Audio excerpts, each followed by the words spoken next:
Welcome back to normal baseball. We saw two big trades on the concluding day of the winter meetings yesterday, and we're here to talk about both of them. I'm Alex Normal Dog. That's Lewis. And like I said, we saw two very big trades on the final day of the 2024 winter meeting. And without further ado, let's talk about them. Yeah, let's do it. I am excited. Both of these trades were something that I feel like last offseason we didn't really see. You know, we got the Soto trade, but nothing like two very big trades in one day. It gave me a little excitement, you know? Oh, yeah. Definitely want to fast forward to the start of the season already. So, the first one, I guess technically the one that happened second, but the first one that we're going to talk about today is the Chicago Cubs have acquired right fielder Kyle Tucker from the Houston Astros in exchange for third baseman Isaac Paredes, right-handed pitcher Hayden Wesneski, and infield prospect Cam Smith. We knew the Astros were in on Tucker. We've known that for the last few days. We knew that they were assembling a package and negotiating with the Astros. They finally get the deal done, and with the addition of Tucker, the Cubs outfield is now him, Ian Happ, and Seiya Suzuki. Lewis, what do you think of this deal for the Cubs? The deal itself for both clubs was great. I think that if you're the Astros or you're an Astros fan, finally getting value for a pending free agent is massive. When you think about George Springer walking, Carlos Correa walking, now Alex Bregman walking, like these guys walked for nothing, next to nothing. You know, you give them a qualifying offer, but that doesn't mean anything, right? Finally trading a guy that you knew that you were not going to retain in the following offseason is gigantic. Getting a guy that has 6 years of control in Cam Smith, is great, is great, as well as getting a reliever that has a bunch of upside with Hayden Wesneski, and obviously Isaac Paredes being able to replace Alex Bregman at third base is a great move for the Astros. And as for the Cubs, they finally have their solidified, bona fide, 110% superstar guy in their lineup, which is just massive. Yeah, dare I say that Kyle Tucker is the best bat in the Cubs lineup since Chris Bryant was good, which has been a while. So Certainly has. It's been a long time coming for Cubs fans to get their premier superstar player, because yes, they've had guys like Cody Bellinger, they still do, but they've had guys like Cody Bellinger, Dansby Swanson, Seiya Suzuki even, who have had really, really good bats, but they're not one of those superstar top 5 players in baseball on any given season type player. And now they have that. So I'm happy for Cubs fans. I'm happy for the Cubs. I'm excited to see Tucker on this team. And like I mentioned, with the addition of Tucker, that makes their outfield him, Ian Happ, and Seiya Suzuki. And originally, the Cubs package was said to include Suzuki in it, but they were able to get a deal done without dealing their prized outfielder. So instead, they send over Wesneski, who has shown solid promise in the big leagues, and then Smith, who was their first-round draft pick last year in 2024, and hit .313 with a 1 OPS in 32 games in the minors last season. So they give up a really good young talent, honestly 3 really good young talents, but Cam Smith being the youngest one, the one they just drafted, who has the most service and control time, like you said. But to get big talent, to get good talent, you have to give away good talent. So that's just part of the deal for the Cubs. Now I'm interested to see what they do from here, because as of right now, this trade was for 1 year of Kyle Tucker. This is a rental for Kyle Tucker. But now it seems like the next step for the Cubs would be to extend Tucker. Last episode, one of us had mentioned that Tucker was a Boras client, but that turned out to be not true. So we apologize for getting that wrong. But this means that there is at least hope that the Cubs can extend Tucker, because Boras is pretty much the only client or the only agent who has the reputation of there is 0% chance you're extending one of his guys. So it gives hope that the Cubs can extend Tucker, preferably before the season starts. What do you think the odds of the Cubs extending Tucker and this not just being a rental is? I'm going to be honest. If you are a guy like Kyle Tucker, who is a superstar in this league, I think he will still hit the open market. That's not a question. You have grinded your ass off for 6-7 years now, wanting to hit the open market because you want to get your worth, your value. I think that he will go to the open market. However, with the Cubs trading for him and now that they have him for a full season, I think that the Cubs' chances of signing him when he is a free agent went from, 2% to maybe 30-40% because now he's going to get a full year of being in Chicago, which I think is very, very important. Yeah, I feel like this is similar to what we saw with the Juan Soto deal in terms of last year with the Yankees. It was a rental deal for a star outfielder, giving away a lot of good talent. And the thought was, listen, now we have this guy. We know we're not going to extend him, or we know the probability of us extending him is very low. So let's see if maybe we can make him want to stay here, which turned out to not be the case for Soto, but maybe Chicago can do a little bit better job with that. I'm interested to see that. And now I think it also opens a path for the Cubs to maybe trade Cody Bellinger, if we're talking about what they could also do this offseason. Since the outfield, like I said, is phenomenal as is. If he goes to a place like the Yankees, I think we could see a guy like Oswaldo Cabrera go back over to Chicago and take over as their everyday third baseman, because they have lost that now with getting rid of Isaac Paredes. So I think there's more moves to be had with the Cubs to compete more this year, because like I said, or like you said, the chances of them extending Tucker are slim. So that means that this is a rental trade. Yeah. And in that case, you have to continue to build and you have to continue to compete this year to make that trade worth it. Otherwise, you just gave away 3 really good young pieces for no reason. So I think there are more moves for the Cubs. And then in terms of the Astros, this trade needed to happen, in my opinion. Agreed. The Astros have not spent big on free agents, and their chances to extend Tucker or re-sign him in free agency were slim to none, because they do not spend that type of money. In doing this trade, they got 3 young guys, one of which is an established big league talent in Paredes. And while they did regress from it, it was the right move. Yeah. I think it can though be argued that they should have waited until the trade deadline to do it, but they saw their opportunity now and they took it. Do you think they should have waited maybe till the trade deadline, or do you think this was a good move to do now? It was the only way to get anything close to what the value of Kyle Tucker really is. I think that doing it now, while yes, it does hurt for Astros fans, it was the right move. And I think it's that simple. Yeah, I'd happen to agree with that, because you're going to get more value when you're trading a guy with a full year rather than half a year. Because otherwise you're just banking on a team being really desperate for a big bat at the trade deadline, like a competing team. Yeah. You're banking on that.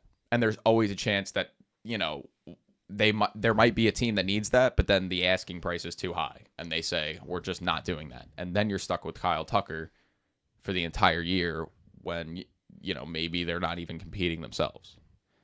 And it's now just that would be one waste. hell of a world if we enter into the season and the Astros are not competing. That would feel very weird. It would, because it seems like the dynasty is, fading. You mentioned that Bregman's going to leave, or it looks like Bregman's going to leave. That hasn't happened yet. I know a lot of Astros fans are getting hopeful that since they traded away Tucker, they might bring back Bregman on a big deal. Not sure what that means for Alex Bregman. I thought they wouldn't trade Tucker until Bregman signs somewhere else. I guess it was the opposite. Maybe they traded Tucker to say, hey, Bregman, come back. We'll see what happens. But they got Isaac Paredes. So does that mean that that Bregman already said to them, like, hey, I'm not re-signing with you guys, so pivot to whatever your next third baseman might be? I don't know. It's interesting because Isaac Paredes can play first base as well, and they do need a first baseman as well. Yeah. So they're desperate for a first baseman. I think, worse if they do get Bregman back, that's probably what we would see Paredes do. Their outfield is now Chas McCormick, Jake Myers, and Mauricio Dubon, with then Taylor Trammell platooning with Dubon probably or Myers. Interesting. Definitely a step back. We'll see what the Astros can do. Going back to the Cubs, Kyle Tucker is a generational talent. Yes. You don't see people that good this often. Like I mentioned, since his first full season in 2021, he's been one of the best left-handed bats in baseball. And like I said, the best bat for the Cubs in quite a while. I do want to mention his career numbers against the rest of the NL Central are glorious. Let's hear it. For the Cubs. So against the other 4 teams in the NL Central, the Pirates, the Reds, I'm blanking, the Brewers, and the Cardinals, he has a .397 batting average with a 1.143 OPS, 4 home runs, and 18 RBIs. You have to remember, he was playing in the AL West, so he didn't play those NL Central teams too much, but when he did, he had very good numbers. He tore the cover off the ball. That's another good look for the Cubs. This guy likes playing against NL Central teams. He likes playing in NL Central ballparks. Yeah. What do you think this does for the Cubs' chances of competing next year? This definitely opens their window a little bit more. I'm not going to say that it opens their championship window. However, their postseason window is definitely wide open. I mean, you have a guy like Kyle Tucker on your roster. I'm hoping that you're playing come October. But they got to get through that rigorous National League playoff schedule, which can only get worse now with Juan Soto being on the Mets, the Dodgers being the reigning champions. You know, I think that the Cubs, I'm not going to say have a great chance of winning it all, but they definitely have a better chance with a left-handed superstar bat of Kyle Tucker on their roster. Yeah, they just upped their chances of winning by a lot and made the National League even more scarier than it already was, because you mentioned, you have the powerhouse Dodgers who just won it all. Now you have the Mets who were in the NLCS last year and now have Juan Soto in addition to that. So they got better. So for the Cubs, again, I think this helps them compete, but I don't think this is something that can put them over the hump. They need to continue to make moves if they want to be people talking about them maybe making the World Series this year. Yeah, I think, or next year rather. They need a pitcher or two as well. They do. We'll see what happens with them. Again, we mentioned they could trade Cody Bellinger, which has something to do with the next trade that we're going to talk about. The New York Yankees have acquired closer Devin Williams from the Milwaukee Brewers in exchange for left-handed pitcher Nestor Cortez Jr. and second base prospect Caleb Durbin. This trade kind of came out of nowhere. It was rumored that Devin Williams was going to get traded. We knew the interest was there from the Brewers, but there was no rumblings that it was picking up steam in the last couple days. So this kind of progressed very quickly, and the Yankees get a new closer, which is great for them because their bullpen was something that they needed to revamp and bring in better talent. So now they get a 1-year rental on Devin Williams. What do you think of this trade? Definitely a worthwhile trade.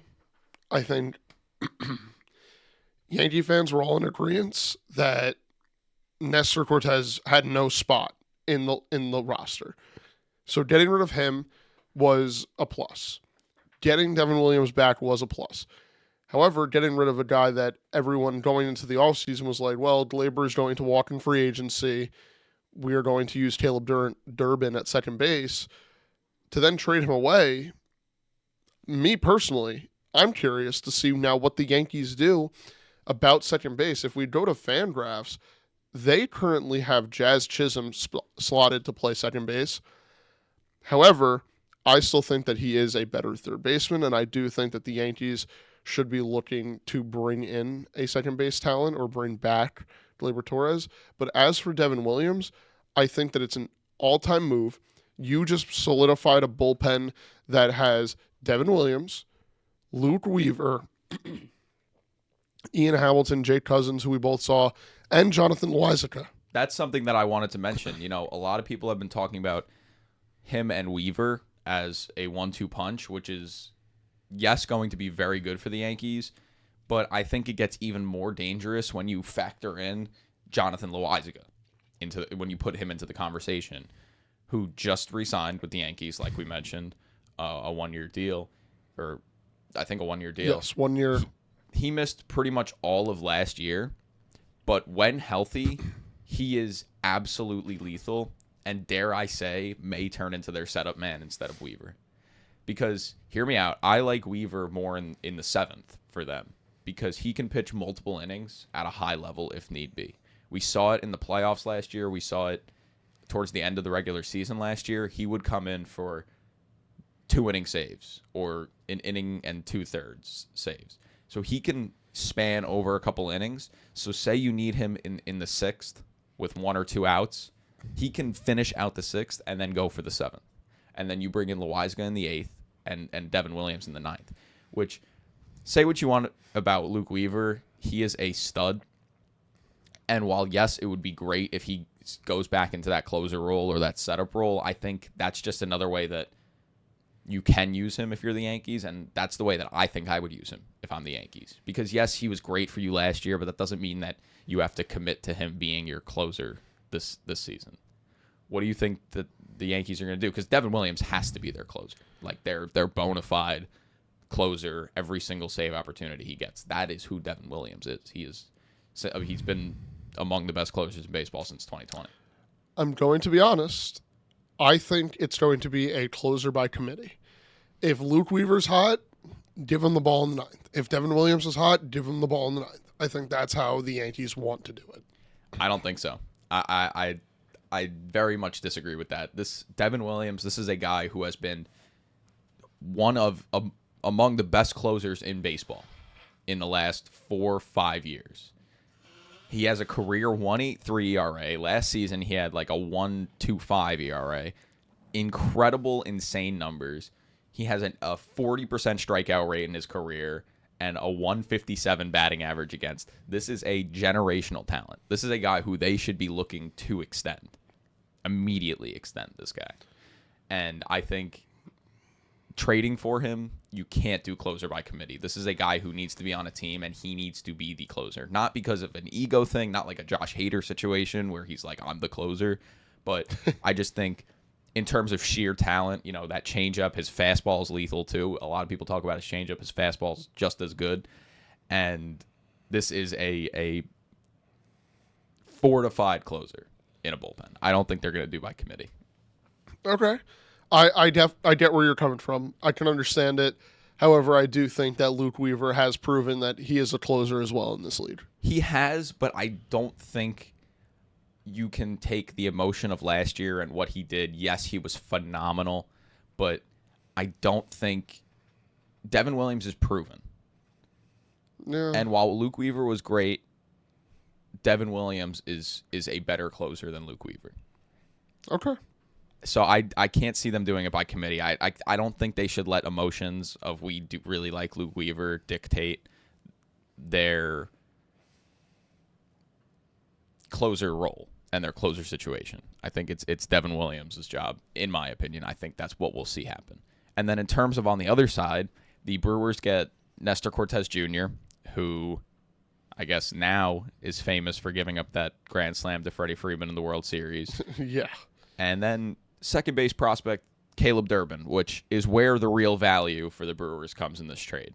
Like you mentioned, this guy was supposed to be the next man up for the Yankees at second base. And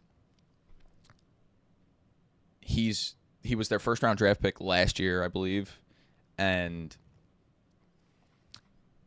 for the Brewers, they'll probably bring him up this year, if I had to guess. I can't imagine they'll keep him in the minors for too long. Wait, Caleb Durbin? Yeah. He was the 14th round pick for Atlanta. Oh, okay. Maybe I got it mixed up then. That's my bad. I got that mixed up with the Cubs prospect. My bad. Anyway, so like you mentioned, he was supposed to play second base for them. Yes. This coming season. I think we might see him in the majors for the Brewers at the start of the season. And again, this is where the real value comes. Nestor Cortez will be in their rotation, but he'll be towards the back or the middle of the rotation. And I said it to you yesterday. Nestor Cortez is such a Brewer. Somehow, some way, you're right. It's the mustache, I think. I think He'll he'll grow out all the facial hair again. He fits the build of a Brewers starting pitcher who will have like a 3.5 ERA or like a 4 ERA by the end of the season. And everyone will be like, wow, he had a really solid season. He'll be serviceable. Yeah. Like, I don't know how to explain why. That's just, I feel like that's just. Weirdly enough, you're correct. Yeah. So now my question is, where do the Yankees go from here? Like you mentioned earlier, in terms of their infield situation, because Caleb Durbin was supposed to play second. You mentioned Oswaldo. You mentioned Jazz and Oswaldo at third. A Cody Bellinger trade could change all of that.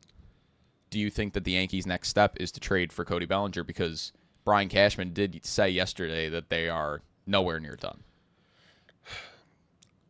I don't know. That's my honest opinion. Is I don't know what is to be expected out of the Yankees organization at this point. Obviously, their outfield is more than solidified. First base is a point of question. Right now, Fangraphs has Ben Rice slotted in there, which, how much do you like that? He would be platooning with DJ LeMahieu. It's not great. He had his moments when he was in the big leagues. That 3-homer game was awesome. It was great, but overall he struggled. Yes. Who's to say that if you give him more run after dipping his toes in the water, he doesn't perform better? I don't know. I do think, though, the right move, if you are the Yankees, is to bring back Gleyber Torres. I think that is the first correct move. In my opinion, Gleyber has been nothing but solid for them. He played a serviceable second base, and his bat is very, very valuable in terms of second baseman. I don't see a world where this team can succeed as much as they did last year without a Gleyber Torres type of guy in that lineup. Yeah, I think for the Yankees, if you don't get Bregman, it would make the most sense to bring back Gleyber Torres on a deal like that. Because, like you mentioned, Gleyber has been really, really good for them. And to be honest, he was one of the more underrated players in baseball last year, especially when he started to take that leadoff role for them. And you mentioned their outfield. Their outfield is not set. Because right now their outfield is Dominguez and Judge. They need another outfielder, desperately. So could that come in the form of Cody Bellinger? Definitely. But then they still need a first baseman. So they have 3 holes. The 3 holes of one more outfielder, a third baseman, and a first baseman. Those are the 3 holes that they need to still fill. Maybe get another bullpen piece, but I think you need to fix the lineup first, which I think is what they are going to probably aim to do. You could do that a lot of different ways. So like you said, you're not really sure what their next move is. It could be any of Bregman. It could be Bellinger. It could be Christian Walker at first. It could be Pete Alonso, which there's been rumblings that they're interested a little bit. Yeah. There's a lot of different routes. Because if you trade for Bellinger, he doesn't need to play first. He can play center field. But if you want him to play first, then you got to go out and get a center fielder or a right fielder if you want to have Judge keep playing center. So there's a lot of different routes for the Yankees, but I think overall we're just going to have to wait and see. We're going to let Cash cook, I guess, as Yankee fans say. Heard that one too many times in the past few days. But yes, you are correct. It is sort of just let's see what happens now. Obviously, the front office is in charge of it. Thank God it's not me or you, because I don't know where the hell we would pivot to from here. But let's see what the Yankees can do. Revamping the bullpen. I think the bullpen looks good, like you said. There is still work to be done there, but that lineup. The lineup got you to the World Series last year. The lineup is what wins now. Hitting, sure, is a crapshoot. You succeed 3 times out of 10 and you're a Hall of Famer. But good hitting in this league is hard to come by, and the Yankees somehow find a way every year to have good hitters in the lineup. I want to see what their next move is. Yeah, I'm very interested to see, because their rotation with not Corbin Burns, with Max Fried, Garrett Cole, Carlos Rodon, Luis Gil, Clark Schmidt, not Nestor anymore. That is, they're going to get it done. That is a premier rotation in baseball. Yes, by far. Now with their bullpen being revamped and improved with Devin Williams, and you're going to get Loizaga back, who, if they had Loizaga last year, they would have killed for a guy like Loizaga last year, especially in the playoffs. Well, that's what they were missing last year, was that guy that could throw 100 miles an hour consistently. Right. So now they're getting that back. And like you said, the next step is the bats, and we'll see what happens from there. That's all I got. That's all I got as well. So, with that being said, we thank you guys for watching. Let us know what you thought about both of these trades. maybe who you thought won the trade, and the best parts of the trade. So, that being said, we will see you guys next time. When that will be, we'll find out. Things have to happen first. But we'll see you guys next time. Make sure to like, comment, and subscribe.